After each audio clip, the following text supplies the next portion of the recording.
दोस्तों, जो व्यक्ति किसी का बुरा नहीं करता, जानबूझकर किसी को नुकसान नहीं पहुंचाता, जरूरतमंद लोगों की मदद करता है, अपनी क्षमता के अनुसार गरीबों को दान देता है, पूरी श्रद्धा से पूजा करता है। लेकिन जब ऐसे व्यक्ति के साथ कोई अनहोनी, अन्याय या कुछ गलत होता है, तो लोगों के मन में एक ही सवाल उठता है कि अच्छे लोगों के साथ ही बुरा क्यों होता है। तो आज हम जीवन से जुड़े इसी सवाल का जवाब गौतम बुद्ध की एक कहानी के माध्यम से जानने की कोशिश करेंगे। गौतम बुद्ध के समय में उनके एक अनुयायी हुआ करते थे जिनका नाम महाकाल था। महाकाल वास्तव में एक अच्छे और बहुत धार्मिक व्यक्ति थे। वे लोगों की मदद करते हैं, गरीबों को दान देते हैं, किसी के साथ अन्याय नहीं करते और बुद्ध के बताए पंचशील का पालन करते हैं। शील का पालन करना यानी हत्या नहीं करना, चोरी नहीं करना, व्यभिचार नहीं करना, झूठ नहीं बोलना और नशा नहीं करना। इसके साथ ही वे बुद्ध के बताए अनुसार ध्यान भी करते हैं। प्रत्येक अमावस्या और पूर्णिमा को वे बौद्ध आश्रमों में होने वाले प्रवचनों में भाग लेते और पूरी रात प्रवचन सुनते। ऐसी ही एक अमावस्या को उन्होंने प्रवचन किया और रात को बुद्ध के प्रवचन सुनने लगे। सुबह जल्दी ही जब स्वयं के प्रवचन समाप्त हुए तो वे आश्रम से निकलकर पास के तालाब में स्नान करने चले गए। उसी रात कुछ चोर उस गांव के एक घर में चोरी करने के लिए घुसे थे। जब वे चोरी करके भाग रहे थे तो गलती से एक चोर का पैर बर्तनों से टकराया और बर्तनों की आवाज से घर के लोग जाग गए। लेकिन जब उन्हें लगा कि वे भाग नहीं सकते तो पकड़े जाएंगे, तो तालाब के पास से गुजरते समय चोरों ने सारे गहने महाकाल के कपड़ों के पास फेंक दिए और भाग गए। जब लोग वहां पहुंचे तो उन्होंने देखा कि सारा चोरी का माल उस व्यक्ति के कपड़ों के पास पड़ा है।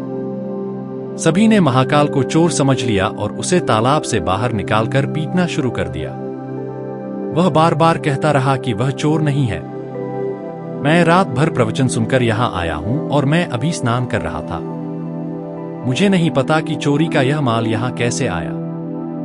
लेकिन भीड़ ने उसकी एक नहीं सुनी और यह कहते हुए उसे और पीटना शुरू कर दिया। चोरी करने के बाद अब वह दिखावा कर रहा है कि मैं एक अच्छा आदमी हूँ और प्रवचन सुनकर आ रहा हूँ।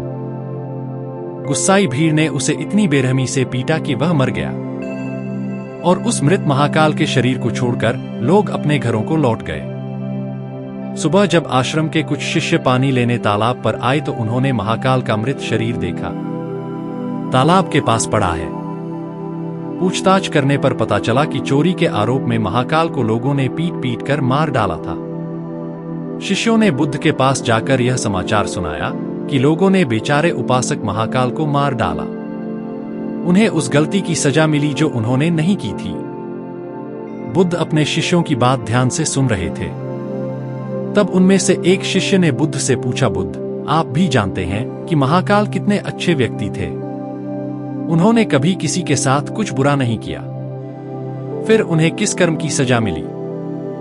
बुद्ध कहते हैं, जो उन्होंने अपने पिछले जन्म में किया था। अपने पिछले जन्म में महाकाल वाराणसी के राजा के एक शाही अधिकारी थे। वाराणसी के पास एक बड़ा व्यापारिक गांव है जहां पहुंचने के लिए एक जंगल को पार करना पड़ता था। लेकिन कुछ लुटेरे उस जंगल में रहते थे जो वहां से गुजरने वाले राहगीरों और छोटे व्यापारियों का सामान लूट लेते थे। व्यापारियों ने अपनी सुरक्षा के लिए वाराणसी के राजा से गुहार लगाई। वाराणसी के राजा ने व्यापारियों से कुछ पैसे लेने और उन्हें जंगल पार कराने के लिए शाही अधिकारियों को कुछ सैनिकों के साथ नियुक्त किया। शाही अधिकारी महाकाल अपना काम ईमानदारी से कर रहे थे। उन्होंने लोगों से कुछ पैसे लिए और अपने सैनिकों को उन्हें जंगल से सुरक्षित निकालने के लिए भेजा। एक शाम एक जोड़ा अपनी छोटी बैलगाड़ी में बैठा शाही अधिकारी के पास आता है और पैसे के बदले में उन्हें सुरक्षित रूप से जंगल पार करने के लिए कहता है। लेकिन शाही अधिकारी उन्हें यह कहकर मना कर देता है। राज अधिकारी सहमत नहीं होता और उन्हें रात यहीं रुकने की सलाह देता है। वह उनके रहने और खाने का इंतजाम कर देगा। पति पत्नी अधिकारी की बात मानने को मजबूर हो जाते हैं। दरअसल उस राहगीर की पत्नी बेहद खूबसूरत थी जिसे देखकर राज अधिकारी उस पर मोहित हो गया था। कामवासना उस पर हावी हो जाती है और जब कामवासना किसी व्यक्ति पर हावी हो जाती है तो उसे सही गलत कुछ भी नजर नहीं आता। वह मोह की आग में अंधा हो जाता है और यही बात उस अधिकारी के साथ भी हुई। उसने पति पत्नी दोनों के रहने खाने का इंतजाम कर दिया। लेकिन साथ ही वह उसकी पत्नी को पाने का उपाय सोचने लगा। उसने एक उपाय सोचा। उसके पास एक बड़ा हीरा था। उसने हीरे को रात में चुपके से उस व्यक्ति की बैलगाड़ी में छिपा दिया और सुबह होते ही हल्ला मच गया कि उसका कीमती हीरा किसी ने चुरा लिया है। उसने अपने आदमियों को आदेश दिया कि सभी के सामान की जांच करने के बाद ही आगे बढ़ा जाए।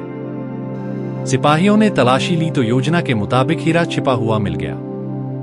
उस आदमी की बैलगाड़ी में राज अधिकारी ने उस व्यक्ति को सबके सामने यह कहकर पीटना शुरू कर दिया कि मैंने तेरे रहने और खाने का इंतजाम किया था और तूने मुझे धोखा दिया। उसके साथ उसके सैनिक भी उस आदमी को पीटने लगे। पिटाई के दौरान उस व्यक्ति की मौके पर ही मौत हो गई। बाद में राज अधिकारी ने अपने पद और धन के बल पर उस स्त्री को अपनी पत्नी बना लिया, क्योंकि पूर्व जन्म में महाकाल ने ही उस स्त्री को पाने के लिए उसके पति पर झूठा आरोप लगाकर उसकी हत्या कर दी थी। इसीलिए पूर्व जन्म में ही उसे मृत्यु के बाद नरक मिलता है और नरक में काफी कष्ट सहने के बाद उसे यह मानव जीवन मिलता है। लेकिन इस जन्म में भी उसके पिछले कर्म उसका पीछा नहीं छोड़ते और उसके साथ भी वही होता है जो उसने उस स्त्री के पति के साथ उस जन्म में किया था। महाकाल को उस चोरी की सजा मिलती है जो उसने की ही नहीं, जिसका फल उन्हें इस जन्म में भोगना पड़ता है। इसलिए मैं तुमसे कहता हूं कि अपने आज के कर्मों को सुधारो ताकि तुम्हारा आने वाला जन्म भी सुधर जाए। दोस्तों, इस कहानी से आपको क्या सीखने को मिला कमेंट में जरूर बताएं और वीडियो को लाइक करें, शेयर करें और चैनल को सब्सक्राइब करें। अंत तक बने रहने